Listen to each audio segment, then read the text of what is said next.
Kennedy, do solemnly swear I, John Fitzgerald Kennedy, do solemnly swear that you will faithfully execute the office of President of the United States that I will faithfully execute the office of President of the United States and will, to the best of your ability, and will, to the best of my ability, preserve, protect, and defend the Constitution of the United States. preserve, protect, and defend the Constitution of the United States. So help you God. So help me God.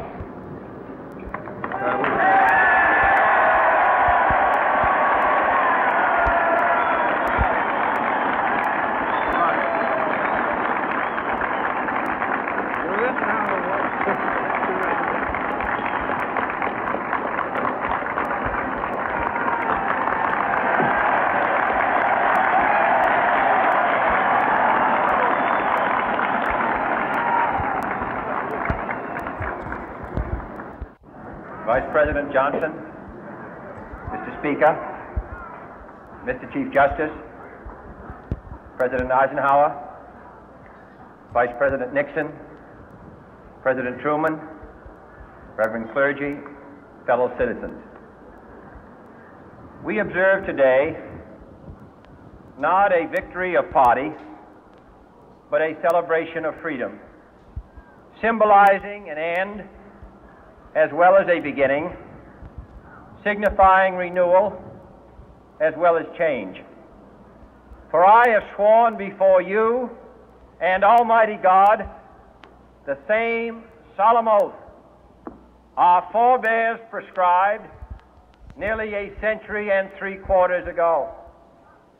The world is very different now, for man holds in his mortal hands the power to abolish all forms of human poverty and all forms of human life. And yet the same revolutionary beliefs for which our forebears fought are still at issue around the globe.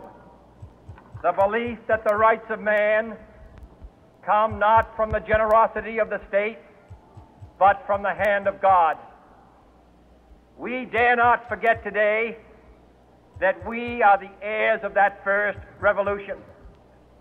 Let the word go forth from this time and place to friend and foe alike that the torch has been passed to a new generation of Americans born in this century, tempered by war, disciplined by a hard and bitter peace, proud of our ancient heritage, and unwilling to witness or permit the slow undoing of those human rights to which this nation has always been committed and to which we are committed today at home and around the world.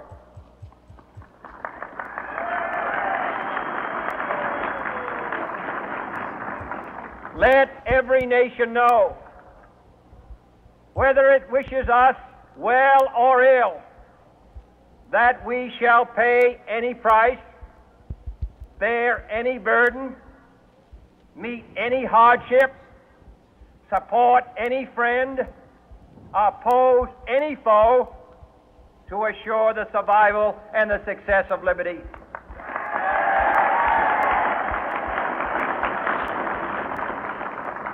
This much we pledge and more.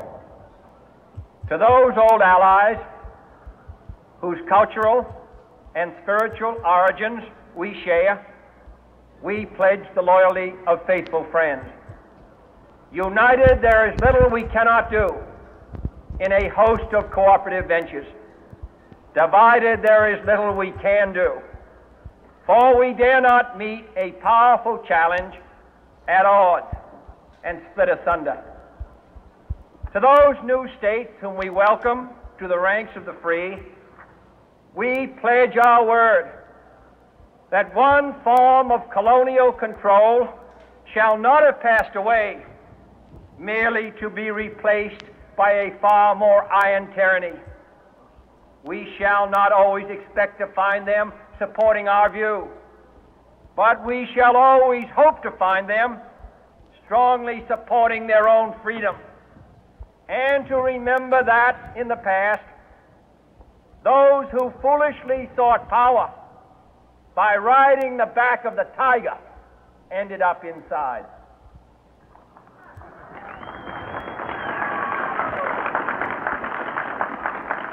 To those people in the huts and villages of half the globe struggling to break the bonds of mass misery, we pledge our best efforts to help them help themselves for whatever period is required, not because the communists may be doing it, not because we seek their votes, but because it is right.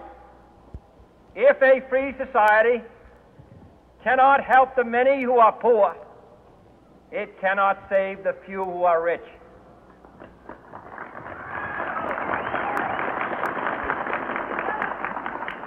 To our sister republics south of our border, we offer a special pledge to convert our good words into good deeds, in a new alliance for progress, to assist free men and free governments in casting off the chains of poverty.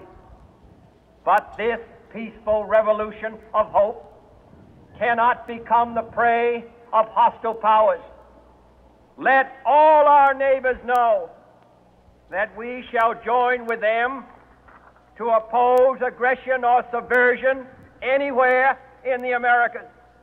And let every other power know that this hemisphere intends to remain the master of its own house.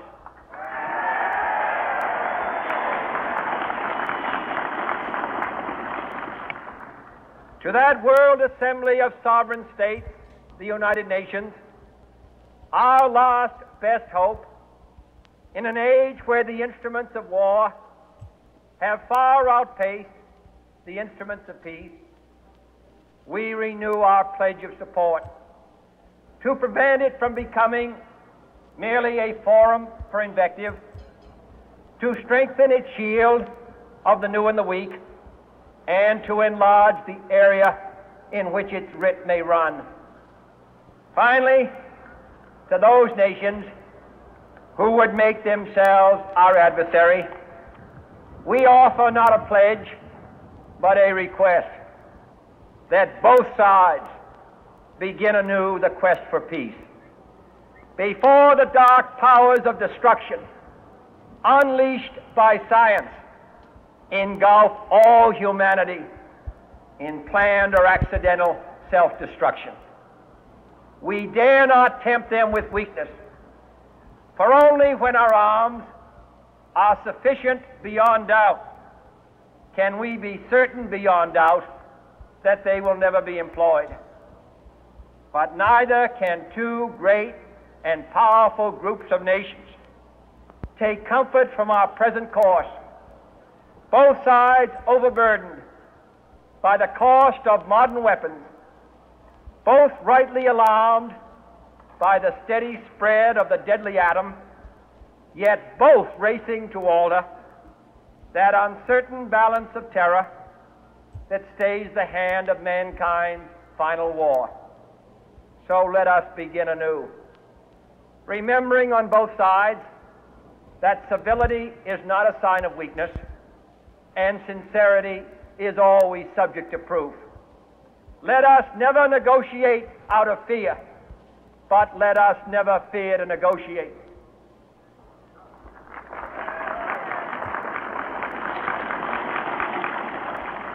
Let both sides explore what problems unite us, instead of belaboring those problems which divide us. Let both sides, for the first time, formulate serious and precise proposals for the inspection and control of arms, and bring the absolute power to destroy other nations under the absolute control of all nations.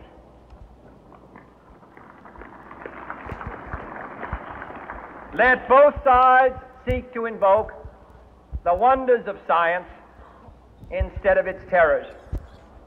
Together, let us explore the stars, conquer the deserts, eradicate disease, tap the ocean depth, and encourage the arts and commerce. Let both sides unite to heed in all corners of the earth the command of Isaiah to undo the heavy burden and let the oppressed go free.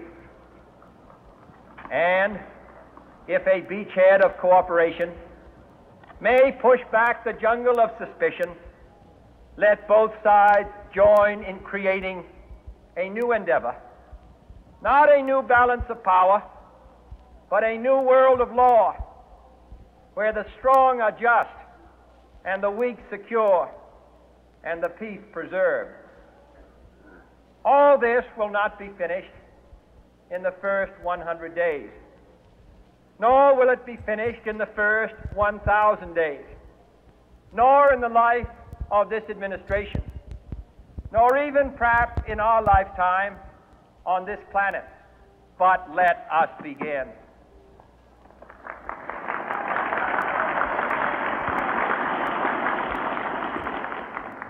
In your hands, my fellow citizens, more than mine, will rest the final success or failure of our course. Since this country was founded, each generation of Americans has been summoned to give testimony to its national loyalty. The graves of young Americans who answered the call to service surround the globe. Now the trumpet summons us again, not as a call to bear arms, though arms we need, not as a call to battle, though in battle we are, but a call to bear the burden of a long twilight struggle, year in and year out, rejoicing in hope, patient in tribulation, a struggle against the common enemies of man, tyranny, poverty, disease, and war itself. Can we forge against these enemies a grand and global alliance, north and south, east and west, that can assure a more fruitful life for all mankind? Will you join in that historic effort?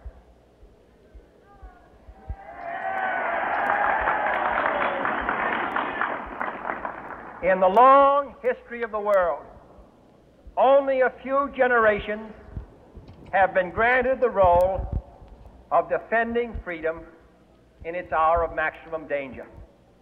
I do not shrink from this responsibility. I welcome it.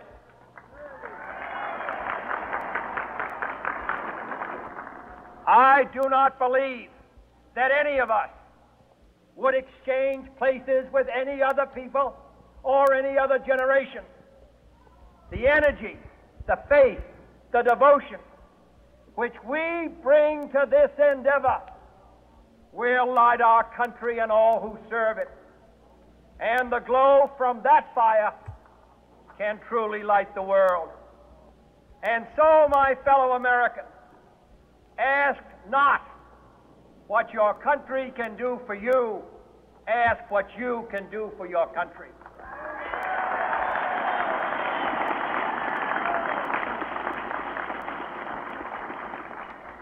My fellow citizens of the world, ask not what America will do for you, but what together we can do for the freedom of man.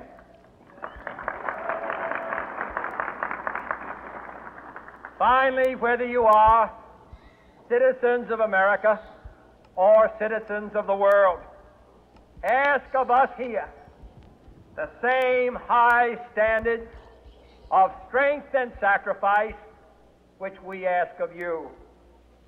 With a good conscience, our only sure reward, with history the final judge of our deeds, let us go forth to lead the land we love, asking His blessing and His help, but knowing that here on earth, God's work must truly be our own.